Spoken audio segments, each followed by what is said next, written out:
Organisasi guru dan juga para guru. Selanjutnya kita akan berdiskusi langsung dengan Mas Menteri Nadiem Anwar Makarim dan dua orang kepala sekolah. Nah, yang pertama adalah Ibu Mariance Wiladida atau akrab disapa Ibu An. Ibu An ini adalah kepala sekolah SDN 9 Masohi, Maluku Tengah. Sejak tahun 2016, Ibu An memimpin sekolahnya untuk bertransformasi sebagai sekolah ramah anak.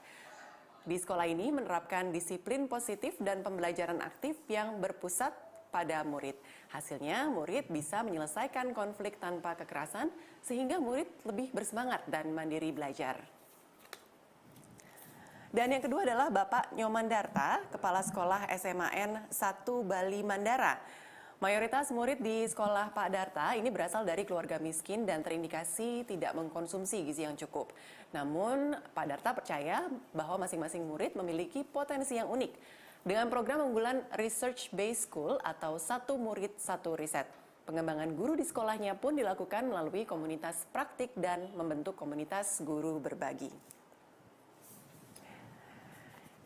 Baik Bapak Ibu sekalian, Ibu An dan Bapak Darta ini adalah cerminan dari guru penggerak yang sudah menerapkan kepemimpinan yang holistik dan berkelanjutan.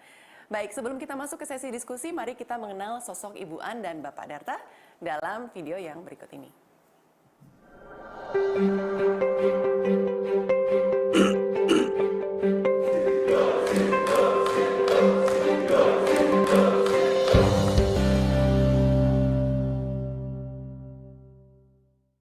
Om Swastiastu, saya Nyoman Darta, Kepala SMA Negeri Bali Mandara. Saya bertugas di sekolah ini sejak sekolah ini berdiri pada tahun 2011 sampai sekarang, jadi sudah hampir 9 tahun. Sekolah ini memang didirikan oleh pemerintah Provinsi Bali khusus untuk menerima peserta didik yang berasal dari keluarga miskin. Untuk itulah maka langkah pertama yang kita lakukan adalah membuat mereka untuk berani bermimpi.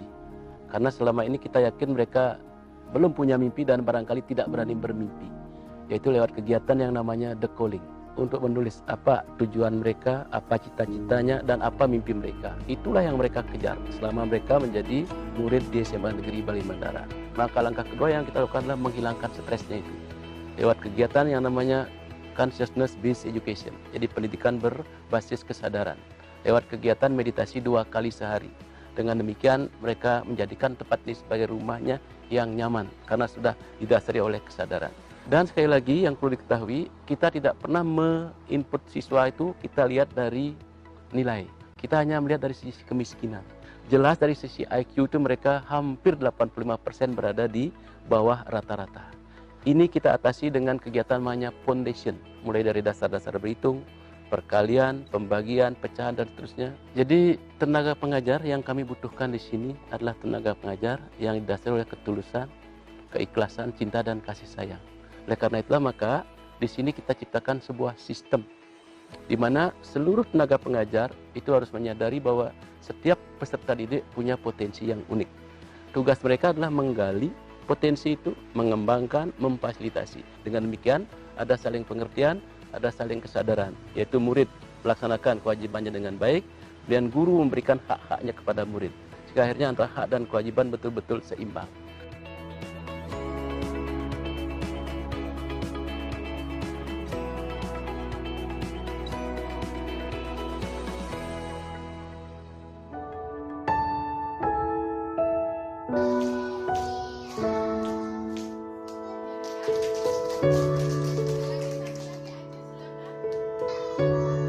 Bagaimana suasana hati anak-anak sekalian? Nama saya Ibu Mariance Wiladida, SPD dari SD Negeri 9 Masohi. Yang saya lakukan sepanjang ini, bagaimana saya dapat bertransformasi menuju sekolah ramah anak itu, ada beberapa hal yang kami buat. Yang pertama adalah dengan melakukan penguatan pendidikan karakter yang saya bangun pada SD Negeri 9 Masohi itu. Saya sebagai kepala sekolah melakukan segala sesuatu itu dengan contoh. Begitu juga dengan guru memberikan contoh pada siswanya sehingga di situ tidak ada unsur memerintah. Karena sudah membuat satu kesepakatan bahwa ketika saling jumpa, kami semua saling bersapa. kami menyadari sungguh bahwa dengan sapaan-sapaan itu juga atau sentuhan-sentuhan tertentu juga buat anak itu memberikan penguatan tersendiri bagi guru serta bagi anak didik kami.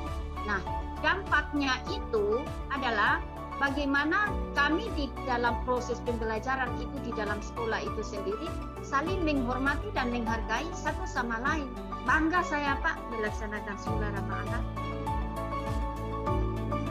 Mari ketemu semua Bapak Ibu guru kepala sekolah yang ada di Indonesia ini, mari kita sama-sama melaksanakan pembelajaran sekolah ramah anak sehingga kita punya anak-anak murid ini bisa dia punya hak-hak terpenuhi dan juga anak-anak ini dia bisa termotivasi secara baik di dalam meningkatkan mutu pendidikan yang ada pada semua instansi serta bagaimana menjadi kota layak anak, provinsi yang layak anak, dan negara yang layak dengan anak.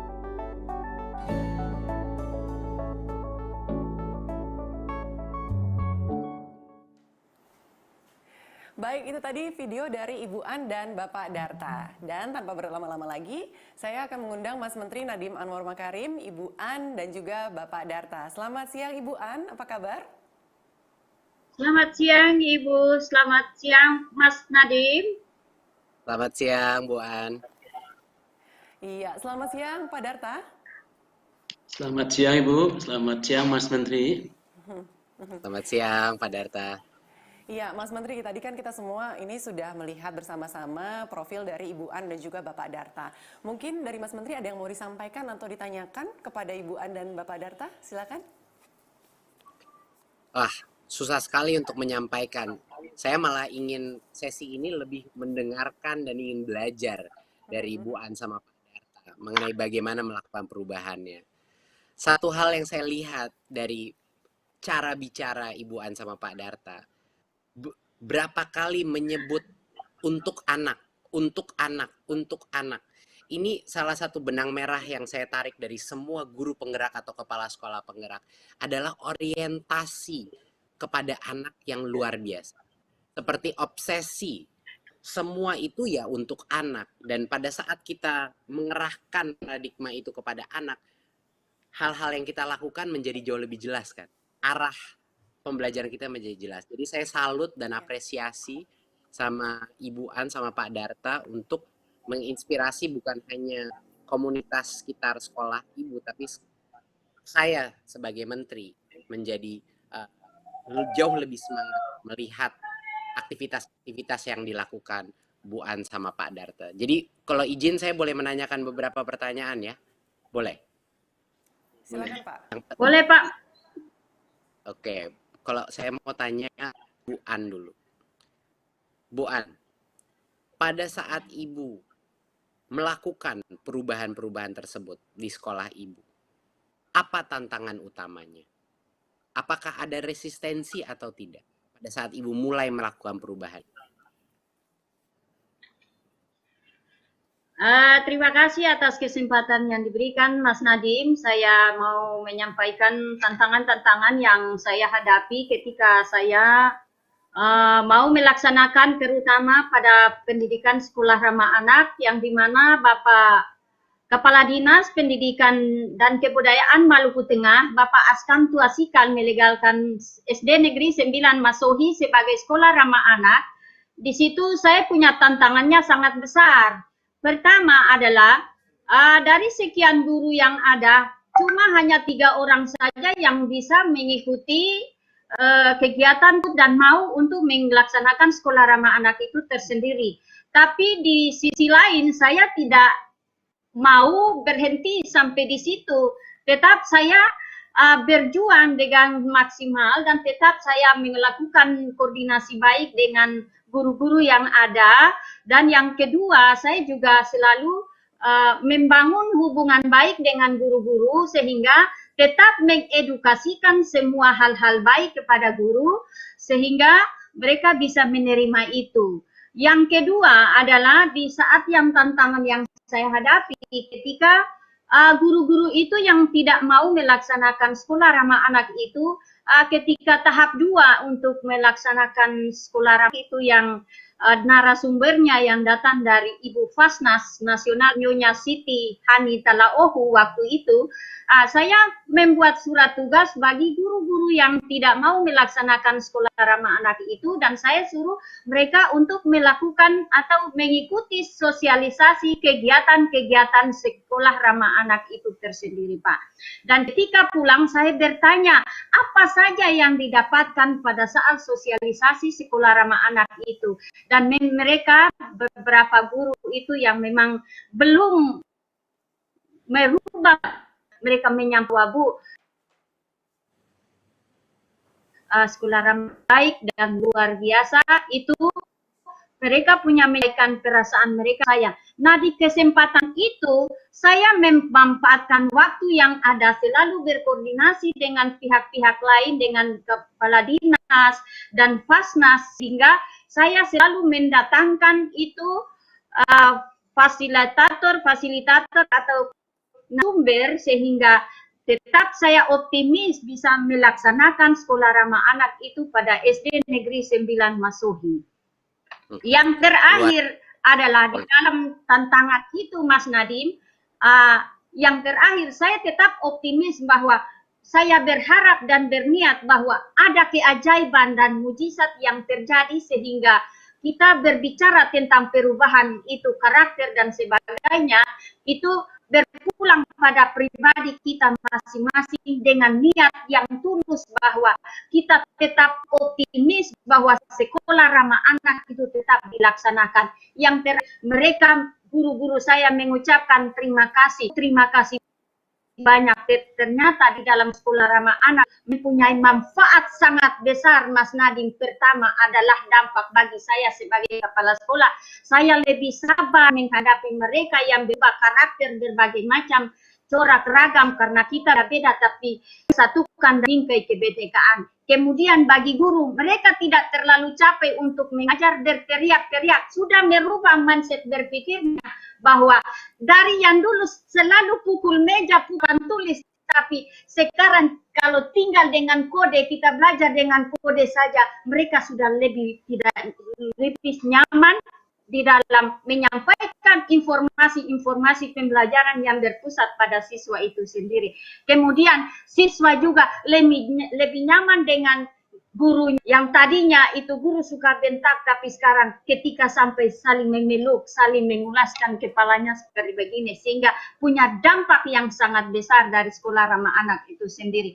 Nah, yang terakhir kepada dampak sekolah ramah anak itu pada orang tua adalah bagaimana orang tua itu sendiri dia bisa menerima kenyataan apa adanya bahwa anak itu mempunyai keunikan tersendiri yang tidak bisa dibeda-bedakan terhadap anak-anak yang lain. Itu luar Mas. Luar biasa Bu An. Saya mendengar beberapa hal tadi yang luar biasa pentingnya. Yang pertama adalah tidak ada yang namanya perubahan tanpa berdarah-darah. Itu pertama. Sangat pasti ada resistensi, pasti ada tantangan. Jadi kalau kita tidak tabah, kalau kita tidak selalu berjuang untuk perubahan itu, berarti itu akan sulit terjadi. Dan yang kedua saya dengar adalah berapa kali Ibu An harus mengulang-ulang sosialisasi lagi. Ayo bantu membujuk guru-guru lain dan lain berulang-ulang kali bahwa repetisi dan komunikasi yang konsisten itu luar biasa pentingnya. Dan yang ketiga adalah poin saya yang saya dengar dari Bu An. Banyak orang tidak menyadari Bu An, koneksi antara sekolah yang menyenangkan bagi murid dan pembelajaran. Banyak orang mengira sekolah yang menyenangkan itu sekolah yang ya udah nggak ada pelajarannya apa-apa, ya senang-senang aja berarti nggak ada pembelajaran. Seolah-olah itu dua hal yang berbeda. Padahal psikologi anak yang merasa aman, psikologi anak yang merasa nyaman di dalam sekolah, potensi pembelajaran dia eksponensial. Sedangkan anak yang merasa tertekan dan secara psikologis tidak aman, dia itu tidak bisa menampung informasi lebih banyak. Terima kasih Bu An. Saya mau pindah ke Pak Darta sebentar, Pak Darta.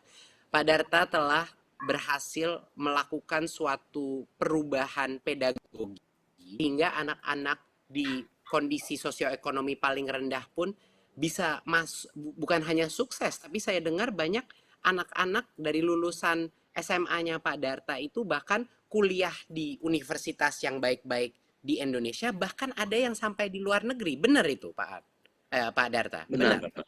Benar, Mas Menteri, benar. Bisa jelaskan nggak Pak Darta? Bukan semuanya, tapi apa inisiatif atau intervensi yang Pak Darta lakukan yang benar-benar merubah segala-galanya? Menjadi katalisnya itu apa?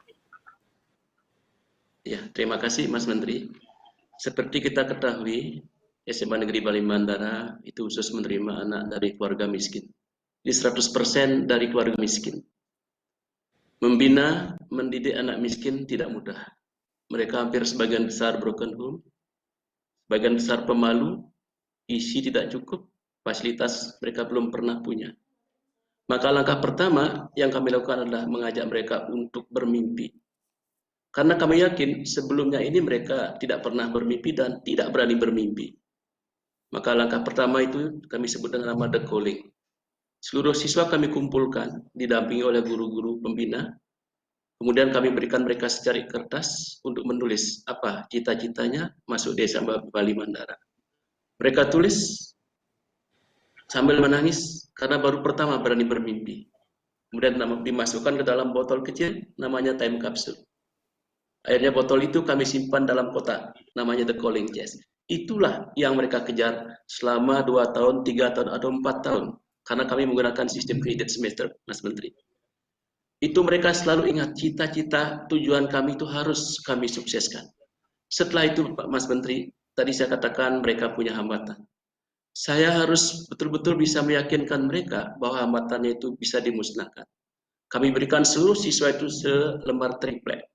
Di triplek itu mereka tulis, saya tidak punya ibu, saya tidak punya bapak, saya tidak punya uang, saya pemalu, dan seterusnya. Akhirnya anak itu kami antar ke depan api unggun. Kemudian semua triplek itu dibakar di dalam api unggun. Filosofinya kami tekankan bahwa seluruh hambatan itu telah dimusnahkan secara bersama-sama. Barulah kami ajak mereka membacakan, mendengarkan ikrar api. Ikrar api pertama itu bahwa api di dada setiap siswa itu harus selalu hidup. Meskipun mereka berasal dari keluarga miskin. Mereka harus yakin bahwa kemiskinan itu bukan penghalang untuk meraih sukses. Setelah itu kami ikrarkan yang kedua bahwa api di setiap teman-temannya harus dijaga.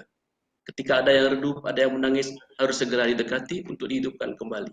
Disinilah saya katakan, saya perlu guru yang didasari oleh ketulusan, keikhlasan, cinta, dan kasih sayang. Yang bisa menyentuh hati setiap murid. Karena kalau sudah hatinya kita sentuh, saya yakin mereka akan dengan senang hati untuk ikut pembelajaran di kelas, di luar kelas, atau dimanapun diselenggarakan oleh guru. Mas Menteri yang saya hormati, dari sisi IQ memang anak kami 85% di bawah normal. Malah ada yang sampai 65 ke bawah. Kami tidak putus asa di sana. Kami adakan kegiatan foundation. Jadi kami latih mereka mulai dari perkalian 1 sampai 10, hitung bagi jepit, kemudian pecahan, kemudian berikutnya kami tingkatkan lagi ke yang lebih tinggi. Bahasa Inggris kami ajarkan yang dasar-dasar, kemudian komputer juga kami latih. Riset juga kami latih dasar-dasar, presentasi dan cara presentasi kami latih. Itu semua didasari oleh ketulusan, keikhlasan, dan kasih sayang. Dan yang ketiga kami lakukan Mas Menteri, karena mereka itu semua berasal dari anak stres. Saya harus yakin bisa menghilangkan dan menurunkan stres mereka dengan ada namanya consciousness-based education, pendidikan berbasis kesadaran. Kami ajak mereka 2 kali sehari duduk hening. Pagi hari 15 menit pukul 6 pagi, dan sore hari setelah proses pembelajaran 15 menit lagi. Dan kami telah coba ilmiahkan kerjasama dengan Fakultas Kedokteran Universitas Warmadewa di Bali. Dan ternyata benar kegiatan itu bisa menurunkan stres, bisa meningkatkan daya ingat, bisa meningkatkan toleransi, dan seterusnya. Nah, setelah itu terjadi kami baru masuk ke pembelajaran. Jadi betul-betul 3 bulan di depan nih kami berjuang bagaimana mereka punya mimpi, bagaimana mereka punya dasar, bagaimana stresnya mereka hilang, baru kami masuk ke pembelajaran. Nah, dalam pembelajaran inilah Mas Menteri, kami harus betul-betul bagaimana bisa sadar-sadarnya bahwa mereka bukan makhluk sempurna, bukan anak pintar, tapi mereka anak unik yang harus kita fasilitasi, kembangkan seluruh potensinya, karena saya yakin dan kami yakin di sini bahwa anak-anak itu akan bisa hidup dari potensi yang mereka miliki, asal kita kembangkan dengan baik.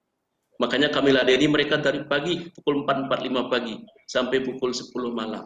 Kami ladeni mereka di sekolah. Nah selanjutnya setelah itu sampai mencari perguruan tinggi pun kami tetap kontrol, Mas Menteri. Jadi kami carikan akses ke perguruan tinggi baik di Indonesia maupun di luar negeri. Karena mereka harus mendapatkan dua hal. Yang pertama itu adalah biaya pendidikan, yang kedua adalah biaya hidup. Itu kami usahakan untuk mencari. Dan syukur akhirnya kami dapatkan itu. Sehingga benar seperti yang Mas Menteri katakan tadi, anak kami itu banyak sekolah di ITB, UI, dan seluruh fakultas maupun universitas terkenal di Indonesia, baik negeri maupun swasta, termasuk juga di Amerika, Australia, India, dan Taiwan, serta Jepang.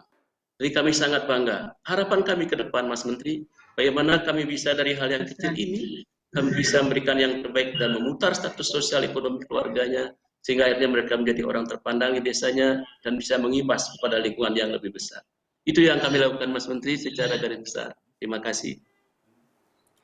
Luar biasa, luar biasa. Saya merinding mendengar cerita seperti ini. Ada beberapa hal yang saya tangkap dari tadi komen-komennya Pak Darta. Yang pertama adalah perubahan tidak mungkin bisa terjadi kalau guru maupun pimpinan unit pendidikan tidak percaya potensi daripada setiap anak. Kalau kita mentalnya sudah menyerah dulu, kalau kita mentalnya sudah percaya, ya sudah, anak-anak kita cuman bisanya sampai ke sini. Berarti tidak mungkin bisa tercapai lompatan peningkatan kualitas pembelajaran. Kalau kita tidak pertama percaya di dalam hati kita bahwa anak itu bisa jauh lebih baik dari dia sekarang. Dan itu yang saya dengar terus dari Pak Darta. Optimisme dan keyakinan, keimanan bahwa potensi anak itu ada di dalam. Tinggal dikeluarkan saja, tinggal difasilitasi, dikembangkan itu bisa.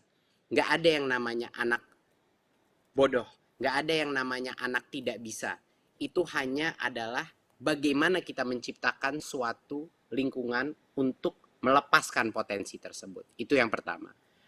Dan yang kedua adalah mengikuti kemampuan masing-masing anak. Tadi saya dengar dari Pak Darta, dari sisi matematiknya dan pedagoginya, bukannya mengikuti apa yang harus dikerjakan sekarang kelas 4 silabus mengikuti, tapi Bapak memikirkan dan memberikan semua guru-guru itu kebebasan untuk mengikuti level kompetensinya, karena yang terpenting bukannya semua standar sama, yang terpenting adalah setiap anak belajar, setiap anak meningkatkan kapasitas dia. Jadinya bagaimana Pak Darta menurunkan kurikulum itu, menurut saya sangat inovatif dan tepat. Dan yang terakhir adalah pengertian dasar anak, psikologis anak. Ini yang banyak sekali mungkin belum difahami di berbagai macam sekolah, bahwa psikologis anak itu adalah prakondisi untuk pembelajaran itu terjadi. Pada saat dia stres, pada saat dia tidak merasa aman, pada saat dia sendiri tidak percaya kapabilitas dia, tidak ada itu namanya motivasi terbuat. Guru itu bisa berjam-jam mencoba menjelaskan suatu konsep kepada anak, tapi kalau motivasi anaknya tidak ada, keyakinan dirinya tidak ada, dia akan berjam-jam menghabiskan waktu saja. Tapi kalau guru itu berhasil menyalakan obor keyakinan dalam diri anaknya, anak itu akan mengakselerasi sendiri. Dia akan mencari ilmu, dia akan menyerap ilmu karena dia merasa dirinya bisa. Luar biasa. Terima kasih yang luar biasa Ibu An sama Pak Darta. Kalau kita ada waktu lebih panjang lagi, mohon nanti kita bertemu ya, kalau bisa, atau kita Zoom saja kalau masa pandemi ini. Saya ingin belajar jauh lebih banyak dari Ibu An dan Pak Darta, ya, bagaimana cara mengimplementasi ini. Dan bagi yang melihat di semua partisipan ini, mohon lihatlah, ini Bu An sama Pak Darta ini bukan dua saja. Di seluruh Indonesia ini ada banyak guru-guru dan kepala sekolah yang bisa menyalakan obor perubahan. Dan harapan kita dengan program Guru Penggerak ini, semakin banyak guru-guru dan calon-calon Bu An dan Pak Darta masa depan kita akan ditemukan, dibimbing, dan dimerdekakan. Amin, amin. Iya, luar biasa sekali ya tadi diskusi kita dengan Ibu An dan juga Pak Darta. Dan memang diskusi yang barusan ini sangat inspiratif dan semoga dari diskusi tadi ini bisa memberikan semangat bagi seluruh guru untuk memberikan yang terbaik bagi pendidikan di Indonesia. Sekali lagi saya ucapkan terima kasih kepada Ibu An dan juga Bapak Darta yang sudah bergabung bersama kami pada siang hari ini. Terima kasih Bu Astrid, terima kasih Mas Menteri. Terima kasih. Terima kasih. Ya baik Bapak Ibu sekalian, selanjutnya kita akan memulai sesi tanya jawab dengan Mas Menteri Nadiem Anwar Makarim dan